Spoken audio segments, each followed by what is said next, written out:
Welcome to the Dr. John Char Holistic Health Show. Today we're going to be talking about healthy gourmet cuisine. And we got a special guest here. It's a treat for you. You're going to see Chef Peter Gehrmann. And he's going to introduce to you how to reverse illnesses and lose weight for good. And how you can prepare a healthy, mouth-watering meal with snacks and beverages. And it's all natural.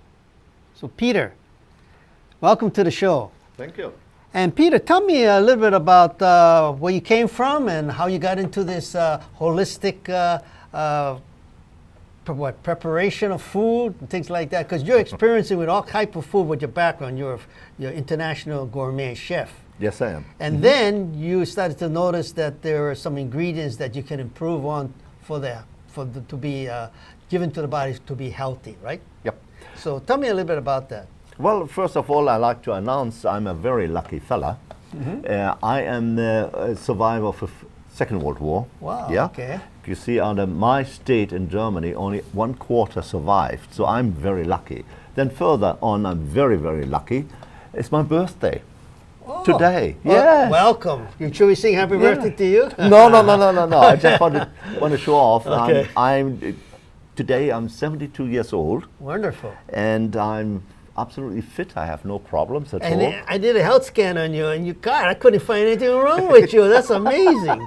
Isn't that awful for you? Nobody on my side. Yeah, I can't do anything on you. Okay, go ahead. Well, you see, during the war and after the war, there was, of course, always a food shortness. And so food was always on my mind throughout my life.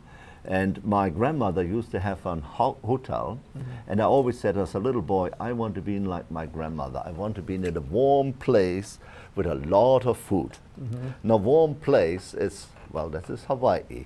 And a lot of good food here in Hawaii. So I became a chef.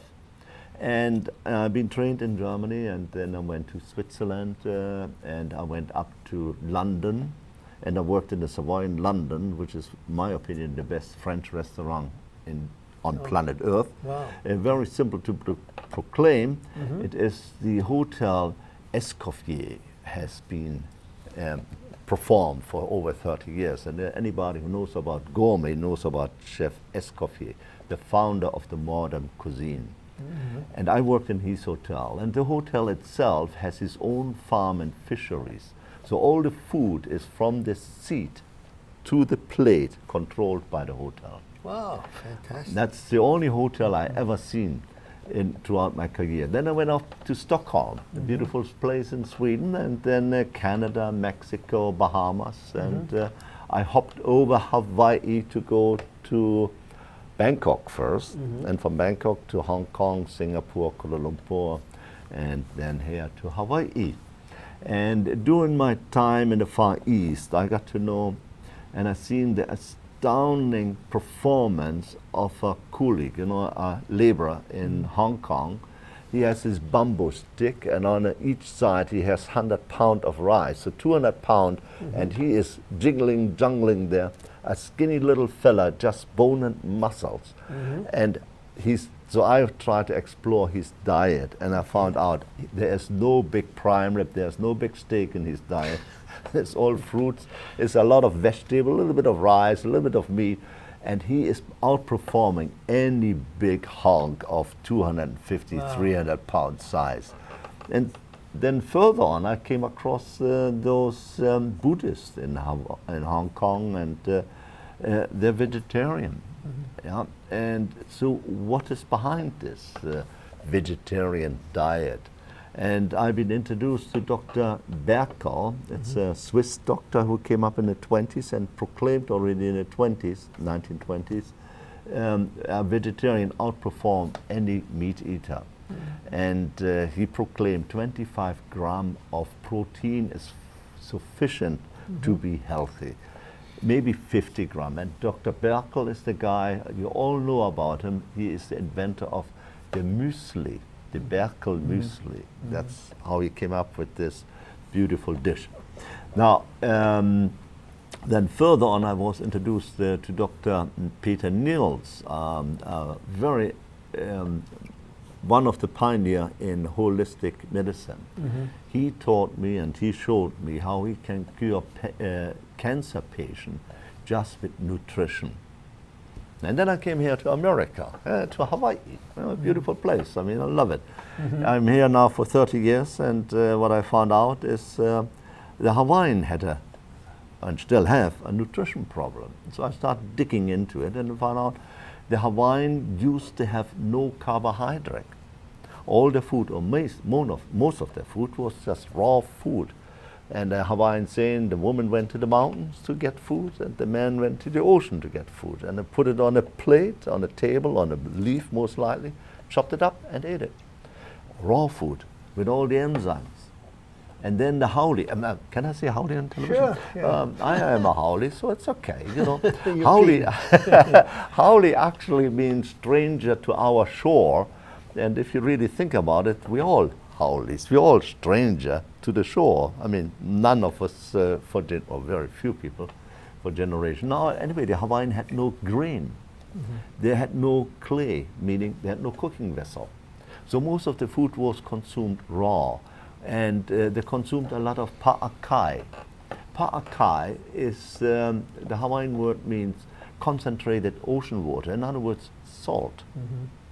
And they were very healthy people. I have seen picture drawn by Johannes Weber, is his original name, and he changed it over to John Weber. It was a Swiss tourist on board of Captain Cook's vessel. And he made those lovely drawings about the Hawaiian. And all of the Hawaiian he drawn were handsome, healthy, slim people. And so I started investigating. And I came up with this mana diet, where we can talk about it a little later on, but then I became a vegetarian. As a vegetarian, as a chef, in particular coming from Germany, of course I miss my bratwurst, my hot dogs, you know. So I had to find out something, how to make a hot dog without killing an animal, you know. So I came across a product, soy, and I could make, and I still can make out of soy almost anything a butcher can do. I can make hot dogs, I can make nuggets, I can make everything. But I found out soy has a lot of female hormones. And those female hormones, yes, gentlemen, is very good for us, because if you have enough female hormones, you don't have to shave anymore. However, the other problem is you might fill up your t-shirt, and that's not so good, right? So then I was asked, and I would like to share this story with you. I was asked by the University of Hawaii to participate in a study. If somebody eats a lot of soy, a lot of female hormone, he will never get the male cancer, prostate cancer. So I was consuming for 3 months soy for breakfast, lunch, and dinner. And I used to have a hip problem. Lucky I got an operation 2 years ago, and I'm 100% okay now. However, I had to go and see a doctor because of my hip. And I asked, it was a doctor here in local hospital, and I said, look, doctor, I got some kind of funny feeling. And she touched it and she diagnosed, yeah, this could be in cancer. She sent me immediately down to the X-ray, and she all kind of blood tests and what not all. And out of 5 doctors, 3 diagnosed me with breast cancer. And one of the doctors said, all right, come back a half year later. If there is something, we will easily detect it. And if it's really cancer, it's early enough to do something. Now, this was a big shock for me. So I, of course, canceled all soy. I would never touch it again, and became 100% vegan, only fruits and vegetables. And I still miss my hot dogs. And so I came across pea protein. It's an alternative to soy. So I can make now my hot dogs, I'm vegetarian, vegan hot dogs, and being happy. I can make my nuggets, I can make a teriyaki chicken. And I found out not only the soy has a lot of female hormones, so as well all the American cows have been injected, and chicken and also. And so absolutely, there's again a second evidence why you should stay with a vegan diet, or at least as close as possible. Don't take it. I feel, you know, here in Hawaii, we got this chaka chaka kind. You know, don't take it too serious. I mean, I'm a vegetarian, but if I have to go to a dinner party and everybody has a steak, okay, fine, I have a steak one night. You know, if you take it too serious with the diet, you're putting far more stress on you than the benefit of the diet might be worth it. So, hey, Hawaii, you know, chaka chaka. Well, you know, that's interesting because remember we had that, we did a test about a couple of years ago, was it? And Yes. we did about 8-course dinner. Yes, sir. And it has to do with, you want to have the pea protein to make it crunchy, so then it has a texture of meat. Well, Is that what it was supposed to Well, do? yes, that's what it does. So the pea protein is blended with the wheat protein to give the chewiness. Yeah. Yes, so when you have the bite feel, Yeah. and the protein comes from the pea protein. Yeah. However, the chewiness to achieve, so when you feel it, when you bite into it, it is actually the gluten, the wheat protein. And you have some also without gluten. I have produced already some products without gluten. Okay. So it's a pea protein with gluten-free starches, which is basically tapioca. You know, we are back in Hawaii. Huh? And you put the flavor. I know the chefs always marvel. I always marvel at them because they have their own special formulas and they got it with their life. The what you call it now? Not the syrup. What do you call it? The gravy. This saucier? Sauces. The sauces. The sauces, Yeah, the and then you gravies. put and the that sauce on top there, and it tasted like barbecue or whatever it is. Yeah. But it's all natural. Well, you see, what happened is you can make the test. You take a pound of dead cow meat, chop it up and boil it in water, and nothing. No flavor, no nothing. Yeah. Now, if you want to make a stew, you take the meat and you do vegetables, roast the vegetables, saute the vegetables, give it some color. And then you add all the seasoning and the spices. And if you're good, if you're from France, you add a bottle of wine, you know. Okay. So, you know, it's a nice flavor. Yeah. And so that's how you made your food, so then people say, hey, this has a distinctive flavor to it, and it tastes good, right? Right. So now, as I just said, if you have meat alone in boiling water, no flavor, right? But you had your vegetables. So now if you add your vegetables, so now the question is, why do you need the meat if the vegetable tastes already so good? Okay. You see? And you put the So now I do my pea sauces. protein. Make a little, I mix my pea protein with water, make a little dumpling and put them inside those vegetable stew. Yeah. And nobody on planet Earth will ever know it is not. It tastes like meat. It tastes like meat, it smells like meat, and it has more protein than meat. And then see? you have another thing you add on to that.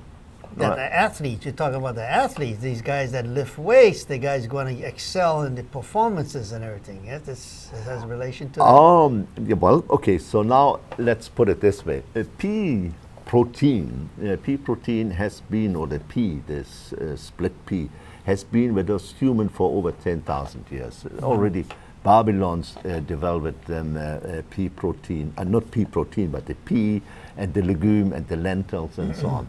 So this kind of food, this pea protein, is with us human for thousands of years, and our body has accustomed to it. And if I may say so, I mean, the German army went from Berlin to Moscow and returned on Erbsensuppe. Erbsensuppe, pea, split pea soup. You see, it's a very nourishing food. So out of the pea protein, we have extracted or isolated the pea protein. Now, my pea protein has 92% protein. It's highly digestible, up to 98% digestible. Now, if you compare it to soy product, texturized vegetable protein or whatever is isolated soy, it has only 65% is digestible. So you have a lot of ballast inside your system in order to get the protein out of the soy.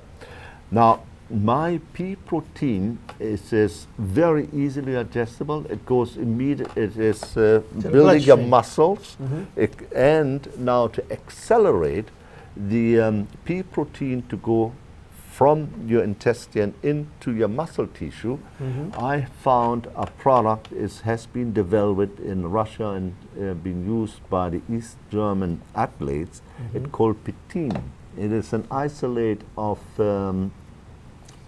sugar beets, beet sugar.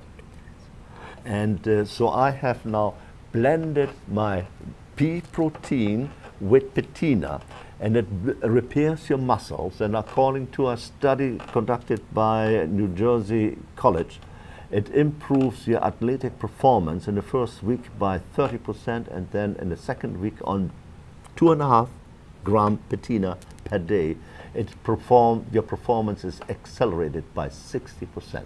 And it's good for athletes in training, a lot Yes, like of course. marathoners. How about people who want to lose weight or they want to still feel good, the chronic fatigue and things like that? Would it help them? Absolutely. Patina cleans up your arteria. I mean, so your heart, your blood is running easier. Secondly, it heals your liver. Now we all have a liver problem. Either you're an alcoholic, you certainly have one, or you eat too much corn syrup. Now, corn syrup is a poison, should be outlawed. Like popcorn. No, corn syrup is in Coca-Cola and all the soft drinks, and it's hardened your liver like the liver of an alcoholic. But the pectin helps you to soften your liver and make the liver again fully functions. Oh, it's great. Yeah, so keep on drinking your beer, gentlemen. No.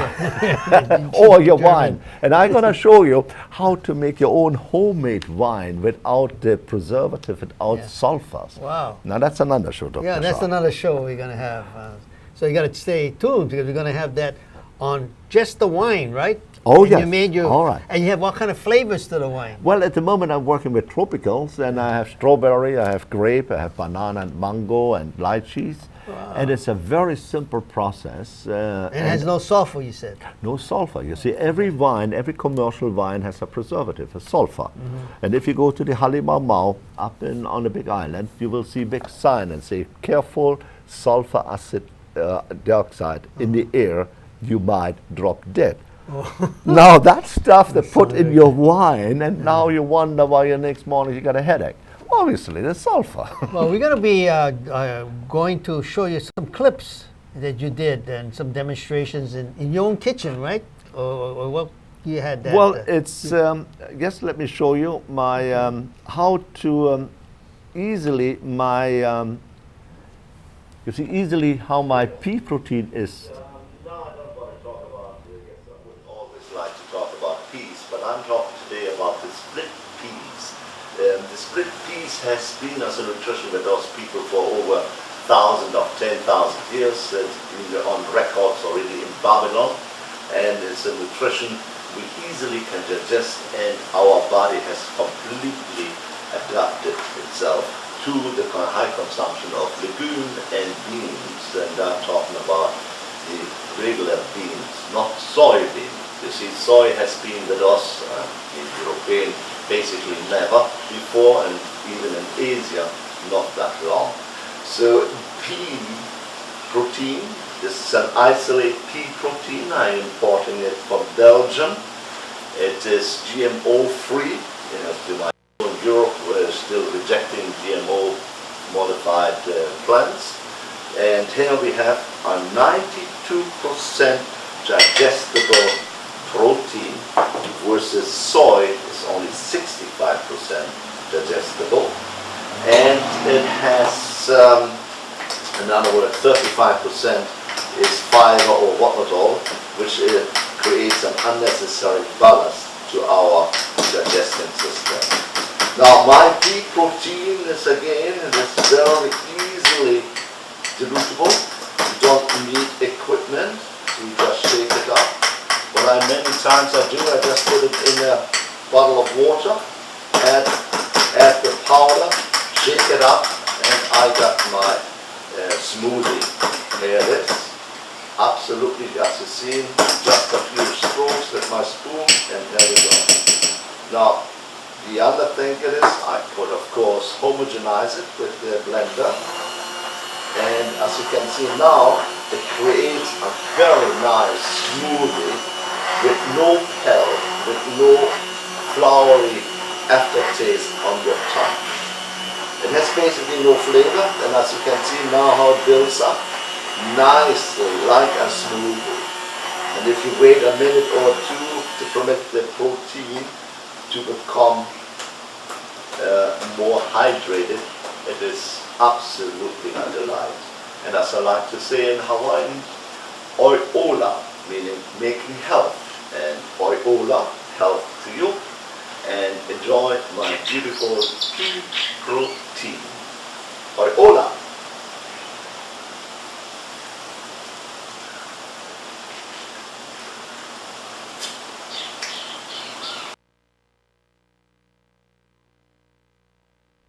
Oh, good. We're back again. Yeah. Okay. Okay. All right. Dr. Char, Yes. here is what I have done. I take the pea protein, put it in a bottle, in an ordinary drinking bottle. Yeah. Shake it up 3-4 times, and here you go. Oops! Okay. I shaked it too much. Well, you see, that's another thing. They say beans make gas. Yeah. Yes, pea too. But you see, it's only a little bit, not as much as bean.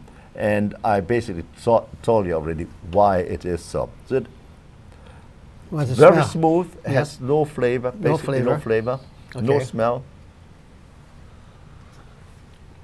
Yeah, it's no flavor. They're like vanilla, almost like. Yeah. And I've added nothing. It is straight pea protein. Okay. That's it. Nothing added except water. Okay. And of course, now you can add bananas. Ooh. My pea protein combined with bananas is even is a delight. Okay. It's a delight. And you chill it, right? No, well, you can chill it. You see, the good part about it is you can take the pea protein in a little envelope, or take it in the bag, or whatever, or put it in an empty bottle, and then while you're on the trip, add the water.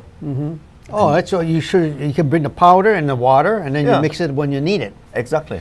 Oh, So you fantastic. don't have the problem of keeping it cool, because don't forget, protein like meat and cheese and milk, dairy, is highly it can turn poison. You know, Oh, yeah. it rots very Rancid, quickly. rancid. Rancid, yes, as well.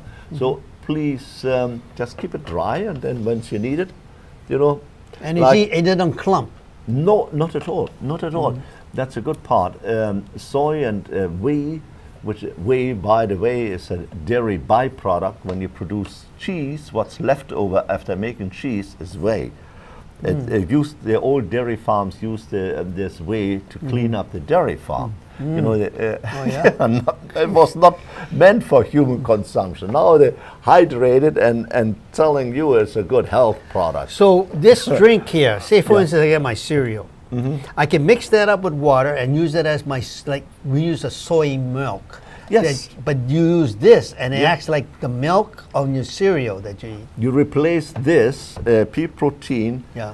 You leave out the milk and use the pea protein. Now And you then- have. yeah. Now let's say if you go into Dr. Berkeley's recipe muesli. Yeah. What he does, he takes raw rolled oat and hazelnuts. Of course, in Switzerland we have hazelnut. Peanut is not a nut. Peanut is a bean. Oh, it's a bean. Yeah, Okay. forget it. Okay. That doesn't give you the And nutrition. get rancid too. There's- Well, it's a bean. Okay. Hazelnut or walnut or anything grown on a tree is a nut and has all the nutrition of a nut. While a peanut Okay. it's an underground grown beans. Oh, yeah, and they get And has- alpha toxin, which is a toxin. Right. And so, Doctor, going back to the Berkel muesli, you take now my pea protein shake, a little bit rolled oat, and add fresh fruit and hazelnuts, or if you like walnuts. And you get a beautiful cereal. Hey, you got a meal complete with all the nutrition. You got the fresh fruits, you got the protein, and you got, most of all, you got then, of course, the carbohydrate. And in the oat is a product which actually lowers your blood sugar and your cholesterol. That's why we're going to get our patients on there. So we're going to get them to lose weight and we still get good energy. Yes. And that's what you want. Because it's people with chronic fatigue, that's what we're facing. A lot of people with that. This is going to help, right? Absolutely. And you're going to lose weight on top of that. Yes, sir. You see, the thing is like this. You get 1 minute. How much food you need, I mean, how much protein and vitamins and all the good things you can fit into a limited budget. The budget is dictated by the calorie count. So how much can you fit into your 1,000 calories a day to stay healthy? So the first thing is the protein, then the vitamins, and all the other good things. So Okay. So, yeah. Well, Peter, it's been a wonderful experience about learning about natural cooking and Yes, your sir. background. And we got to get you on more over on this program so we can talk about your wine. That's what I was waiting for, the wine. Okay. And so, and the wine is not going to cause you to get headaches, right? Because No, no sir. sulfur. So that's going to be up in a coming show. But you know, the next show we're going to have a weightlifter, local champion weightlifter. And we're going to be testing him with your pea protein and betaine. and betaine, and for 30 days, and then when he's going to report and see how he feels, if he lifts better and he's got more muscle tone and everything. So we're going to have that on the show next week, and maybe we can put you again for the wine. Yep. Would you like that? Yeah. Absolutely, and I'll show you. You see, with the wine goes a good meal, and of course, it has to be a French food meal. Okay, you see? we got so a we Fre- got a you got French the light, you cooking got a French and a cooking. French wine, And and let me talk a vegetarian. little story about a friend of mine who is my age. He has betaine, and his dog age is 70, and both of them are running marathon now. Wow, After my okay. betaine. So, well, we're down to our last moments here, and so we're going to be really excited to see you on the next show on talking about your wine, and we have the weightlifter coming in. It's going to be announced. Okay, so hang on, tune in for our next show. And as I like to say, ola, health to you in Hawaiian.